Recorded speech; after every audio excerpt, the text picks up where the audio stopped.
രാഗിൻ അവിടെ നിന്ന് ചേരുന്നുണ്ട് നോർത്ത് പോലീസ് സ്റ്റേഷനിൽ മുന്നിൽ നിന്ന്. രാഗിൻ, ഈ ഒരു നടപടി എത്ര നേരത്തേക്ക് നീളും എന്നുള്ളതാണ് പ്രതീക്ഷിക്കുന്നത്?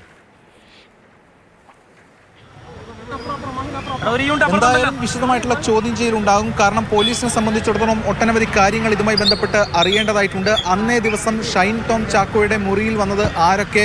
ആരെങ്കിലും ലഹരി പദാർത്ഥങ്ങൾ കൈമാറിയിരുന്നോ? അതോടൊപ്പം തന്നെ അന്ന് ലഹരി ഉപയോഗിച്ചിരുന്നോ?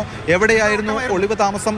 ആരാണ് ഇവിടെ നിന്ന് നേരെ ബോൾഗാട്ടിയിലെ പഞ്ചനക്ഷത്ര ഹോട്ടലിലേക്ക് കൊണ്ടുപോയത്? അത് ലിഫ്റ്റ് ചോദിച്ച് അല്ലെങ്കിൽ ഒരു യാത്രക്കാരനെ ബൈ ചാൻസ് കണ്ടുപോയതാണോ?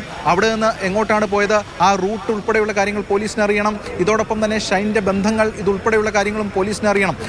ഇത് പ്രധാനമായും നമുക്ക് മനസ്സിലാക്കാൻ കഴിയുന്നത് ഈ ഒരു മൊഴിയെടുപ്പ് ഈ ഒരു സംഭവവുമായി ബന്ധപ്പെട്ട് വേണ്ടി മാത്രമല്ല, മറിച്ച് ഇതൊരു ക്ലാസിക് ആയിട്ടുള്ള അല്ലെങ്കിൽ അത്തരത്തിൽ ഒരു കൃത്യമായിട്ടുള്ളൊരു മൊഴിയെടുപ്പ് ലീഡിംഗ് ആയിട്ടുള്ള ചില വിവരങ്ങൾ നൽകും.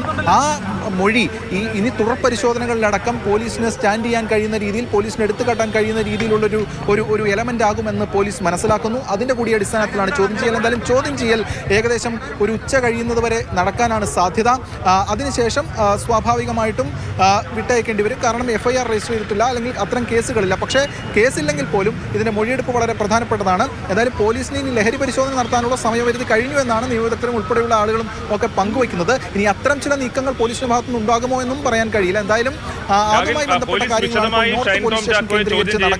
അറിയാനുള്ള ഏറ്റവും പ്രധാനപ്പെട്ട കാര്യം, പോലീസ് ചോദ്യം ചെയ്യുമ്പോഴും നമ്മൾ സാധാരണ ഷൈൻ ടോം ചാക്കോ ഈ ഇന്റർവ്യൂസിലൊക്കെ കാണുമ്പോൾ ഉള്ള രീതിയിലാണോ പോലീസിനോട് പ്രതികരിച്ചിരുന്നത്?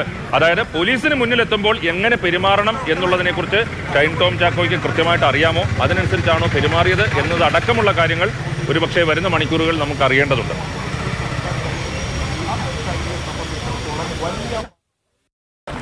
ഷൈൻ, എന്താണ് അങ്ങനെ ഓടാനുണ്ടായ കാരണം? എന്താണ് ഷൈൻ? എന്തോ ഓട്ടമായിരുന്നു? അങ്ങനെ ഒളിക്കേണ്ട കാര്യം എന്തായിരുന്നു? ഒളിക്കേണ്ട കാര്യം എന്തായിരുന്നു? ഷൈൻ, എന്താണ് അങ്ങനെ ഓടാനുണ്ടായ കാരണം? എന്താണ് ഷൈൻ?